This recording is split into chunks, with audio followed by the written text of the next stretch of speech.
பல்லாவரம் சட்டமன்ற தொகுதி வேட்பாளர் காமாட்சி வெற்றியடைந்ததை கொண்டாடும் வகையில் பட்டாசு வெடித்து இனிப்பு வழங்கி கொண்டாடிய செங்கல்பட்டு வடக்கு மாவட்ட செயற்குழு உறுப்பினர் டி தேசகுமார்.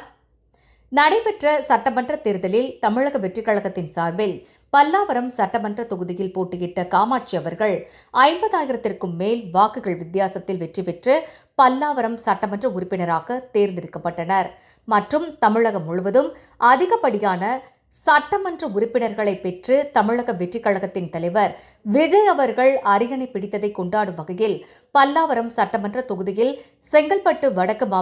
மாவட்ட செயற்குழு உறுப்பினர் டி தேசகுமார் தலைமை ஏற்பாட்டில் பல்லாவரம் பெரியபாளையத்தம்மன் கோவிலில் சிறப்பு பிரார்த்தனை செய்து அதனைத் தொடர்ந்து பட்டாசு வெடித்து மேளதாளங்கள் முழங்க நடனமாடி பொதுமக்களுக்கு இனிப்பு வழங்கி வெற்றியை கொண்டாடி மகிழ்ந்தனர். உடன் நிகழ்ச்சியில் பகுதி செயலாளர்கள் மற்றும் செங்கல்பட்டு வடக்கு மாவட்டம் தமிழக வெற்றிக் கழகத்தின் நிர்வாகிகள் என பலர் கலந்து கொண்டு சிறப்பித்தனர்.